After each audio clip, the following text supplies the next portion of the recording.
राजपुरोहित और महामंत्री की गिरफ्तारी के बाद पूरा जनकपुर हंसी खुशी में डूबा था। 15 साल का कठिन वनवास काटकर राम को उनका राजकोष रक्षक का पद वापस मिल गया था और उनका बेटा रघु महल में प्रशिक्षु के रूप में काम करना चालू कर चुका था। लेकिन इसी खुशी के बीच वो जासूस तोता उड़कर सीधे पड़ोसी राज्य वेरिलियम की ओर बढ़ता है।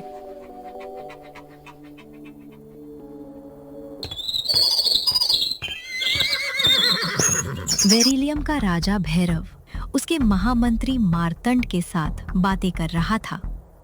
तभी वह तोता अंदर आकर बैठा और बोला, महाराज, राम अब आजाद हो गया है। उसके बेटे ने चालबाजी करके महामंत्री और राजपुरोहित को राजा के हत्थे चढ़ा दिया। जनकपुर राज्य के दक्षिण में स्थित वेरिलियम राज्य का राजा भैरव राजा भीमसेन का चचेरा भाई था। क्या राम वापस आ गया? यानी खेल अभी खत्म नहीं हुआ है। वो हमारे लिए मुसीबत बन सकता है। इसको फिर से सबक सिखाना पड़ेगा।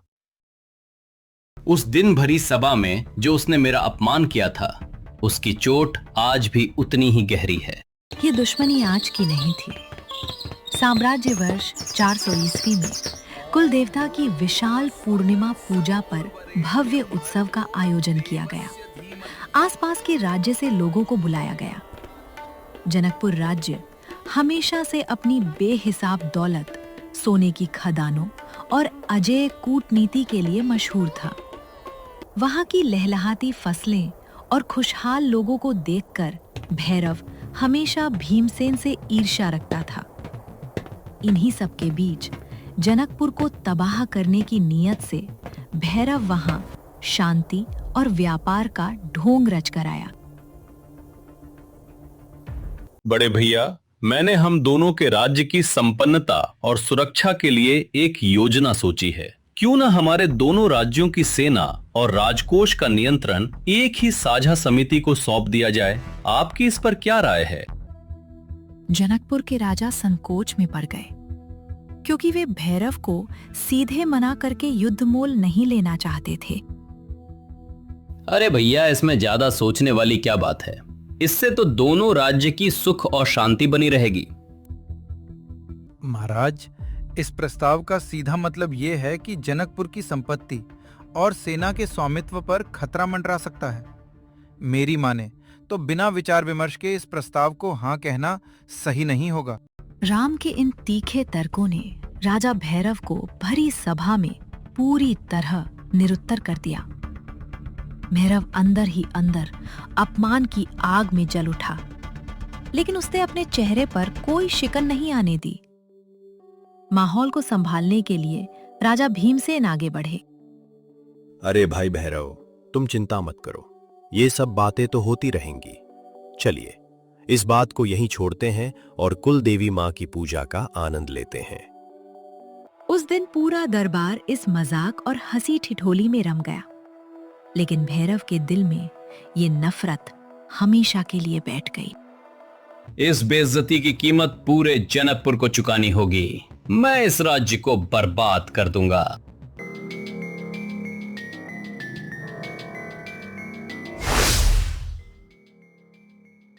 तुम्हारी मदद करके आखिर मुझे क्या मिलेगा? महाराज भैरव, अगर आप मुझे जनकपुर का राजकोष रक्षक बनवा दें, तो मैं महल का हर गुप्त रास्ता आपके लिए खोल दूंगा।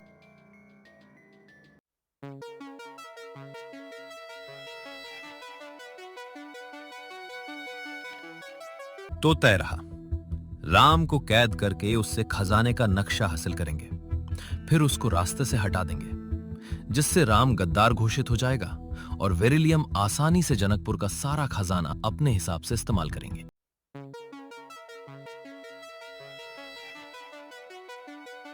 राजपुरोहित, राम को तो तुम रास्ते से हटा लोगे, परंतु जनकपुर का खजाना सिर्फ मेरा है। तुम सब इस राज्य धरती से एक फूटी कौड़ी भी नहीं ले जा पाओगे। अतीत की उन यादों से बाहर आते हुए राजा ने अपने महामंत्री मार्तंड की ओर देखा। महाराज, आप चिंता मत करें। इस बार ऐसा जाल बिछाएंगे कि राम की 7 पुश्तें भी उससे बाहर नहीं आ पाएंगी। तो देर मत करो मार्तंड, हमारी चाल ऐसी होनी चाहिए जो सीधे जनकपुर के राजकोष और राम को बर्बाद कर दे।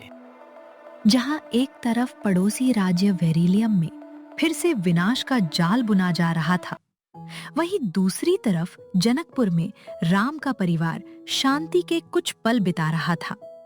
पर वे इस बात से अनजान थे कि ये शांति महज तूफान से पहले का सन्नाटा थी। पिताजी, आज मैंने गृह मंत्री सोमनाथ जी के साथ काफी समय बिताया। उनके प्रशासनिक अनुभव और राजकाज संभालने के तरीकों से मुझे बहुत कुछ सीखने को मिल रहा है। ये बहुत अच्छी बात है रघु। सोमनाथ जी का अनुभव इस पूरे साम्राज्य में बेजोड़ है। उनसे सीखी बातें तुम्हें भविष्य में एक कुशल प्रशासक बनाएंगी। बस मेरे बच्चे को किसी की नजर ना लगे। लंबे दुख के बाद अब जाकर हमारे घर में ऐसी हंसी खुशी लौटी है।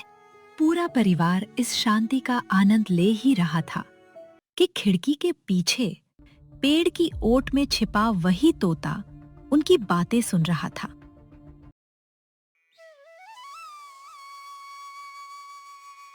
यह शांति अगली ही सुबह एक बड़े तूफान में बदल गई, जब राजसभा में हाहाकार मच गया। दुहाई हो महाराज, मैं पूरी तरह बर्बाद हो गया, न्याय कीजिए। शांत हो जाओ व्यापारी, तुम इस तरह रो क्यों रहे हो? महाराज, इसमें मेरी जिंदगी भर की कमाई है। आपके राज्य के इस धोखे को देखिए। आपके राज्य ने मुझे बर्बाद कर दिया।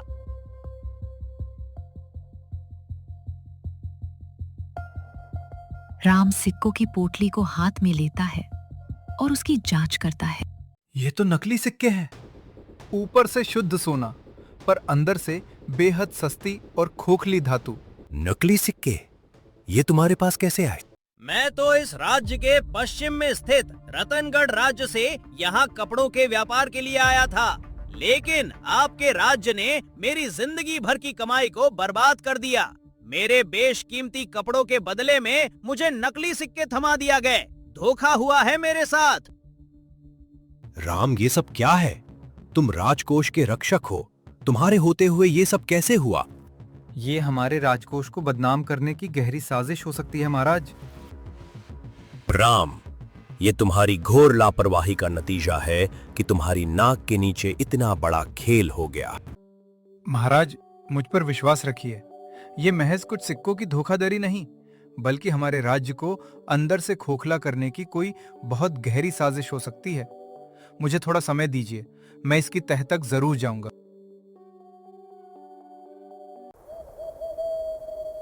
माँ, मुझे कुछ समझ नहीं आ रहा क्या हो रहा है। आखिर ये नकली सिक्के बाजार में आए कैसे? सीमा की इतनी कड़ी सुरक्षा के बावजूद यहाँ कोई घुसपैठिया कैसे अंदर आ सकता है? पिताजी, ये भी हो सकता है कि जनकपुर राज्य का कोई व्यक्ति किसी दुश्मन के लिए काम करता हो। लेकिन रघु, जनकपुर का दुश्मन आखिर कौन हो सकता है? बेटा, हिम्मत रख और सूझबूझ से काम ले। कोई ना कोई रास्ता जरूर निकलेगा।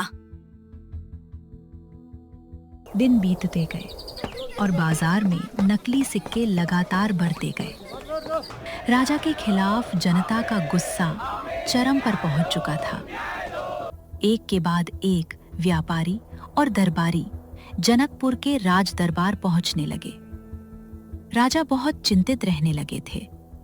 मंत्रियों के साथ हुई चर्चाओं से भी कोई हल नहीं निकल पा रहा था और देखते ही देखते हर साल की तरह एक बार फिर वही कुल देवता की विशाल पूर्णिमा पूजा का पवित्र दिन आ गया।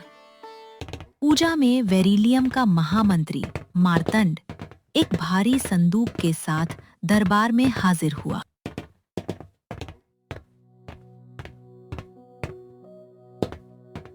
महाराज को वेरिलियम का प्रणाम स्वीकार हो।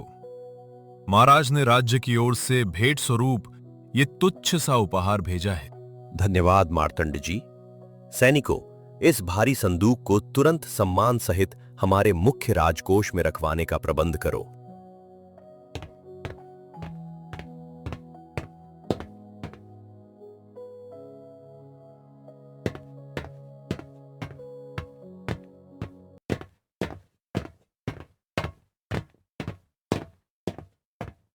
सैनिकों ने संदूक को राजकोष ले जाकर खोला, लेकिन जैसे ही सैनिकों ने संदूक खाली करना शुरू किया, उन्हें सबसे नीचे छिपा हुआ एक गुप्त पत्र मिला, जिसे देख सैनिक के होश उड़ गए। वो पत्र लेकर भागे भागे राजा के पास गए।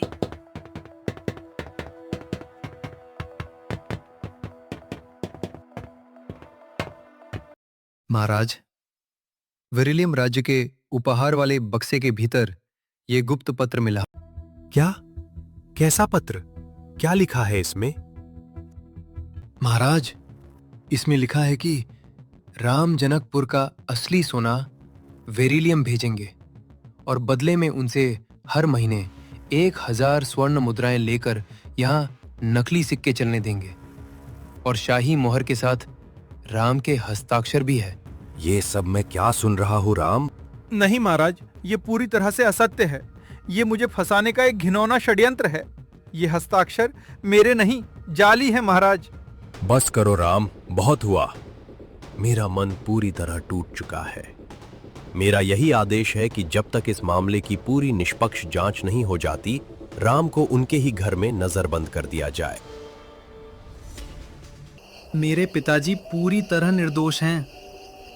मैं यहाँ हाथ पे हाथ धरे नहीं बैठ सकता। मुझे इस गहरी साजिश को खुद ही बेनकाब करना होगा। पिता को अपने ही घर में नजरबंद किए जाने के बाद रघु चुपचाप बैठने वालों में से नहीं था। वह सच की तलाश में जनकपुर के इस विशाल बाजार की भीड़ में उतर गया। भाई, पूरे 100 सिक्कों की एक बोरी है। ये लीजिए सेठ जी, आपके सिक्के। लाइए हमारी अनाज की बोरियां, जल्दी बांधिए। अरे ये वहाँ क्या बातें कर रहा है? साँझ हो रही है। अभी इस अनाज को बाजार के दूसरे कोने पर लेके जाना है। वहाँ इसे आधे दाम में बेचकर असली सोने के सिक्के इकट्ठे करने हैं।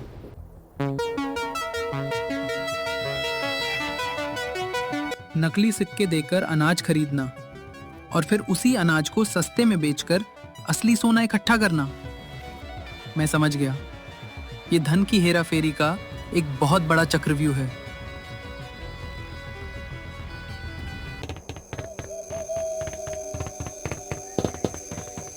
जासूसों के पीछे पीछे रघु शहर के बाहरी इलाके में बने एक जर्जर ठिकाने पर जा पहुंचा, लेकिन वहां छिपे असली चेहरे को देखकर उसके होश उड़ गए। शाबाश मेरे शेरों, तुम तीनों ने कमाल कर दिया। उस बेवकूफ राम को तो पता भी नहीं चला कि कब हमने उसके खिलाफ साजिश कर डाली। आज उसका नाम जनकपुर की मिट्टी में मिल चुका है। ये सब तो आपकी बुद्धि का कमाल है महामंत्री जी। उस मूर्ख राजा भीमसेन ने बिना सोचे समझे अपने राजकोष रक्षक को नजरबंद कर दिया। ये तो करना ही था राहु। महाराज भैरव के अपमान का बदला ऐसे ही खाली नहीं जाएगा। अभी जनकपुर को और खोखला करना बाकी है। तो ये सब तुम्हारा बुना हुआ जाल है मार्तंड। मैं तुम्हें छोड़ूंगा नहीं। मुझे इन्हें रंगे हाथों पकड़ना होगा। ये सब जानने और सुनने के बाद रघु बदहवास घर की तरफ दौड़ा। दादी, बहुत बड़ी साजिश रची गई है। पिताजी बिल्कुल बेकसूर हैं। मैंने अपनी आंखों से देखा है। ये सब वेरिलियम के महामंत्री मार्तंड की साजिश है। उसके 3 आदमी, काल, छाया और राहु, पूरे बाजार में नकली सिक्के फैला रहे हैं। रघु दादी को बाजार से लेके खंडहर तक का आंखों देखा हाल बताता है। मैं जानती थी कि मेरा राम कभी ऐसे नहीं कर सकता। रघु, कुछ करना होगा। लेकिन दादी, इतने बड़े वेरिलियम साम्राज्य से हम अकेले कैसे लड़ पाएंगे? यहाँ पर तो महाराज को भी हम पर भरोसा नहीं है। सारा सच जानने के बाद रघु और दादी ने उन जासूसों को रंगे हाथों पकड़ने के लिए एक चाल बुना। योजना के अनुसार शाम ढलते ही दादी बाजार के एक सुनसान कोने में अपनी सब्जियों की टोकरी लेकर बेहद शांत और मासूम सी बैठ गईं। सब्जियां ले लो, सब्जियां, ताजी ताजी सब्जियां।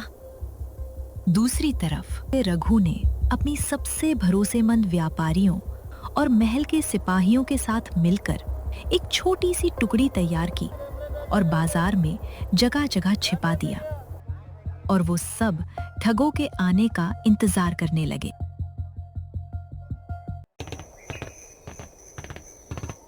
तीनों ठग बाजार में प्रवेश करते हैं और दूर बैठी दादी को देख ठिठक जाते हैं।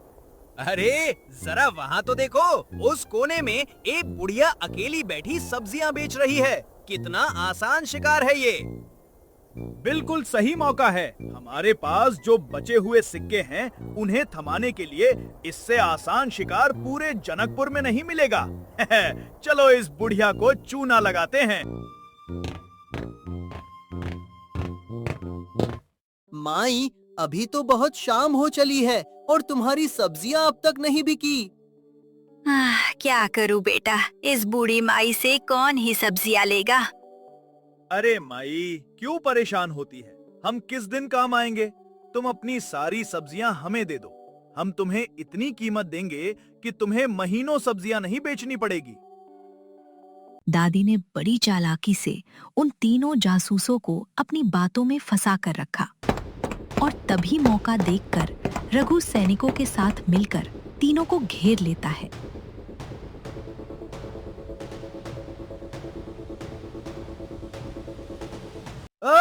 ये क्या है? ये सब कौन है? अरे बचाओ मुझे! हम सब जानते हैं, तुम लोगों ने मिलकर यहाँ पर जो भी गंदा खेल रचा रखा है, हमें सब पता चल गया है। तुम सबको जो भी कहना है महाराज के सामने कहना। सैनिकों, ले चलो इन सबको। आज तुम्हारी किस्मत और तुम्हारा ये खेल दोनों हमेशा के लिए खत्म होते हैं, गद्दारों। हमने कुछ नहीं किया, हमें छोड़ दो। और उधर राजसभा में मार्तंड राजा भीमसेन को जनकपुर और वेरिलियम के एक घातक व्यापारिक समझौते के पत्र पर हस्ताक्षर के लिए उकसा रहा था। महाराज, आप कुछ ज्यादा ही सोच रहे हैं। ये बहुत फायदे का मामला है। परंतु महामंत्री मार्तंड, मेरे सभी मंत्रियों के सुझाव के बिना मैं कोई फैसला नहीं ले सकता। महाराज, इसमें मंत्रणा का कोई सवाल ही नहीं उठता। आप यहाँ के महाराज हैं। आप जो भी फैसला करेंगे उसे भला कोई काट सकता है? तनिक भी विलंब मत कीजिए। इस व्यापारिक समझौते पर आपके हस्ताक्षर होते ही दोनों राज्यों का भाग्य बदल जाएगा। रुकिए महाराज, इन गद्दारों के बुने जाल में मत फंसिए। रघु की निडर आवाज पूरे दरबार में गूंज उठी। सबकी नजरें उसकी ओर टिक गई। राजा की कुछ समझ नहीं आ रहा था कि क्या हो रहा है। वो हैरान परेशान होकर बस रघु को देखे जा रहे थे। ये क्या कह रहे हो रघु? और ये तीनों कौन है? ये तीनों वेरिलियम के जासूस हैं, और इनका असली मालिक कोई और नहीं बल्कि आपके सामने खड़ा ये पापी मार्तंड है। क्या मैं और इन चोरों का मालिक? महाराज, मैं इस बालक की अज्ञानता पर हंसूं या इसके दुस्साहस पर? मैं तो इन लोगों को जानता तक नहीं हूं। दुहाई हो महाराज, हम कोई जासूस नहीं है। हम तो पास के गांव के साधारण किसान हैं, जो अपने खेत के लिए महज थोड़े से बीज लेने बाजार आए थे। महाराज, ये सब मिलके बहुत बड़ा झूठ बोल रहे हैं। मैंने खुद अपनी आंखों से इन तीनों और महामंत्री मार्तंड को साजिश करते देखा है। फिर रघु महाराज भीमसेन को मार्तंड और उसके खतरनाक षड्यंत्र के बारे में महाराज को सब बताता है। रघु, तुम्हारे पास अपनी बात का कोई साक्ष्य है? महाराज, स्थिति को पूरी तरह साफ करने के लिए मेरी एक गुहार है। कालकोठरी से उस पुराने राजपुरोहित को तुरंत यहाँ सभा में हाजिर किया जाए। बस करो रघु, तुम होश में तो हो? इन साधारण चोरों की बात पर मैं राज्य के राजपुरोहित को कालकोठरी से बाहर ले आऊं? कैसा बचपना है ये! मुझे तुम्हारी इन मनगढ़ंत कहानियों पर जरा भी भरोसा नहीं है। महाराज, क्रोध शांत कीजिए। इस लड़के की बातों को हमेशा के लिए झूठा साबित करने के लिए राजपुरोहित को बुलाने में कोई हानि नहीं है। सत्य को सामने आने दीजिए। ठीक है देवव्रत। सैनिकों, जाओ और उस पूर्व राजपुरोहित को तुरंत सभा में लेकर आओ। सैनिक जंजीरों में जकड़े कांपते हुए राजपुरोहित को अंदर लाते हैं। पुरोहित, क्या तुम इन तीनों को जानते हो? नहीं महाराज, मैं इन तीनों को पहली बार देख रहा हूँ। देखो पुरोहित, राज्य की सुरक्षा का मामला है। अगर आप इसमें हमारा साथ देंगे तो हो सकता है कि हम आपकी सजा कम कर दें या आपको काल कोठरी से आजाद कर दें। क्षमा महाराज, मुझे क्षमा कर दीजिए। मैं इस पाप का बोझ अब और नहीं ढो सकता। आज मैं सारा सच बता दूंगा। कैसा सच पुरोहित? साफ साफ कहो। महाराज, वर्ष 400 ईस्वी की कुल देवता पूजा के दिन पड़ोसी राज्य के राजा भैरव और इस मार्तंड के कहने पर ही मैंने और महामंत्री ने राम का अपहरण करने की साजिश रची थी। क्या? पर क्यों? आखिर राम ने क्या बिगाड़ा था तुम्हारा? ताकि राम के हटते ही मुझे राजकोष रक्षक की गद्दी मिल सके और वेरिलियम आसानी से जनकपुर का सारा खजाना हमारे मुताबिक इस्तेमाल कर सके। और इनके बारे में भी बताओ पुरोहित।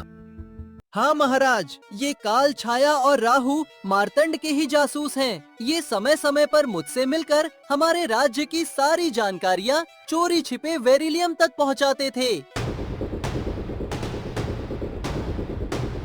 धोखा! सैनिकों, इस पापी मार्तंड और इसके तीनों जासूसों को तुरंत जंजीरों में जकड़ो और काल कोठरी के सबसे अंधेरे कोने में फेंक दो।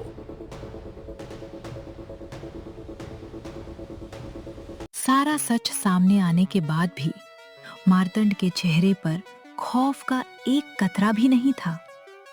वो मर्यादा की सारी हदें लांघते हुए राजा से बोला, हाहाकार मत मचाओ भीमसेन। मुझे कैद करने की भूल कर भी मत करना। याद रखो, वेरिलियम के पास जनकपुर से 3 गुना बड़ी सेना है। तुम मेरे ही दरबार में मुझे डरा रहे हो। ये डर नहीं, हकीकत है महाराज। अगर मुझे यहां कैद किया गया तो राजा भैरव चुप नहीं बैठेंगे।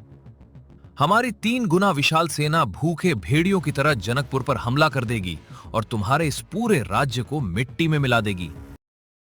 मार्तंड की इस खुली सैन्य धमकी से पूरी राजसभा में सन्नाटा छा गया। राजा भीमसेन का चेहरा चिंता और खौफ से पीला पड़ गया।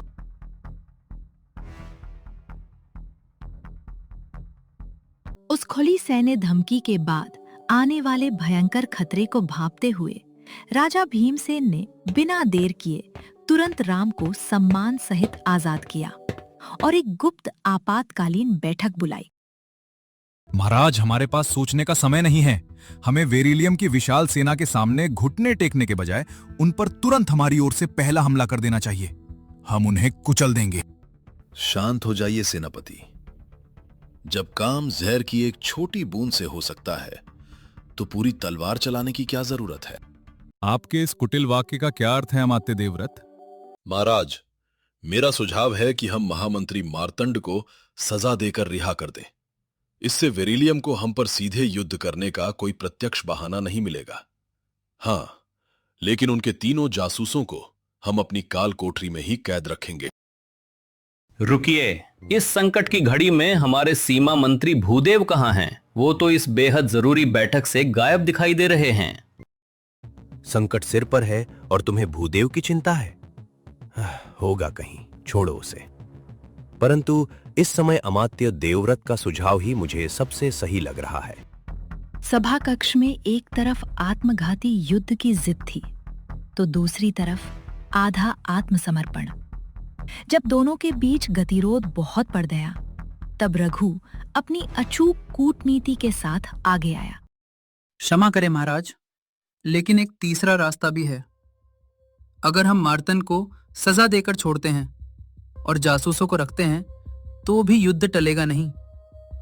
मेरा प्रस्ताव है कि हम मार्तंड और उसके साथियों को पूरी तरह आजाद कर दें।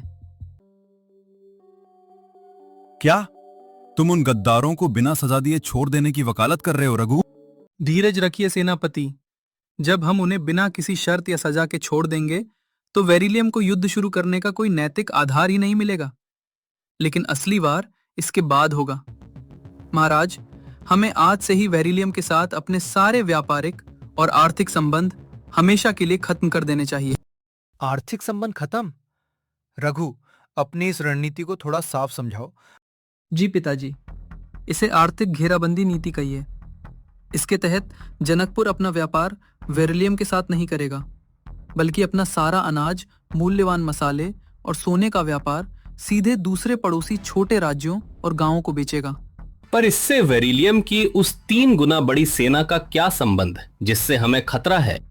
मंत्री जी, वेरिलियम के बड़े वित्तीय स्रोतों में जनकपुर से व्यापार भी आता है, और जब वेरिलियम को हमारे राज्य से धन और अनाज मिलना पूरी तरह बंद हो जाएगा, तो उनकी जो विशाल सेना आज हमें अपनी सबसे बड़ी कमजोरी लग रही है, वही सेना भोजन और वेतन के अभाव में या तो भूखी मर जाएगी या फिर उनकी छटनी कर दी जाएगी। फिर वेरिलियम के खजाने का अभाव सबसे बड़ा सिरदर्द बन जाएगी। उनकी ताकत बिना लड़े खुद ब खुद कम होती चली जाएगी। रघु की इस अभूतपूर्व और दूरदर्शी रणनीति को सुनकर कक्ष में मौजूद हर व्यक्ति स्तब्ध रह गया। राम ने अत्यंत गर्व के साथ रघु की इस कूटनीति को अचूक और सर्वश्रेष्ठ बताया।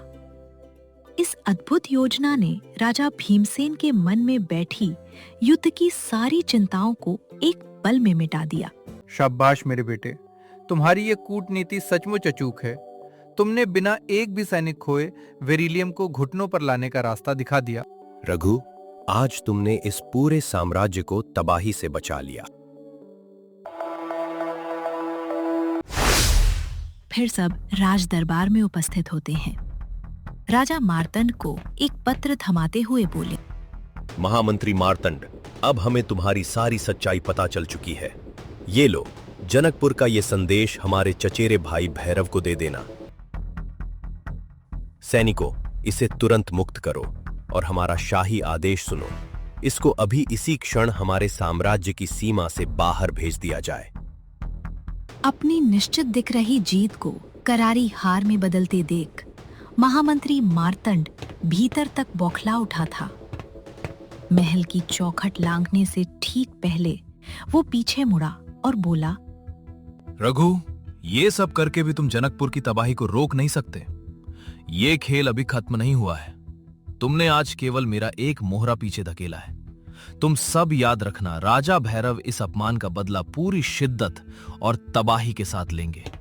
मार्तंड जैसे ही अपमान की आग में जलता हुआ महल से बाहर निकला, आसमान में उड़ता हुआ वही शातिर तोता और दोनों धीरे करके राज्य की सीमा से ओझल हो गए। पिताजी, आखिरकार हमारे राज्य पर मंडरा रहा वो भयानक बाहरी संकट टल गया। अब हमारा जनकपुर सुरक्षित है। हाँ मेरे बच्चे, तुम्हारी सूझबूझ ने आज हमारे परिवार और इस पूरी प्रजा को जीवन दान दिया है। दोनों इस बात से बेहद खुश थे कि बाहरी संकट टल चुका है। लेकिन तभी अचानक रघु की नजर दूर अंधेरे गलियारे में खड़े अमात्य देवव्रत पर पड़ी। देवव्रत अपनी जगह पर पत्थर की तरह स्थिर खड़ा था और उसकी ठंडी खतरनाक आंखें सीधे रघु को ही घूर रही थीं।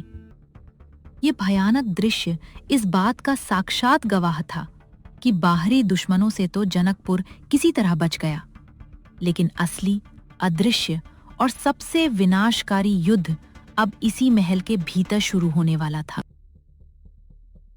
क्या अमात्य देवव्रत के चक्रव्यूह से रघु बच पाएगा? आखिर सब कुछ जानते हुए भी देवव्रत ने राम को क्यों नहीं बचाया था? देवव्रत की सच्चाई जानने के लिए कमेंट में नेक्स्ट पार्ट या फिर अमात्य लिखे। मिलते हैं कहानी के अगले भाग में। Bye bye.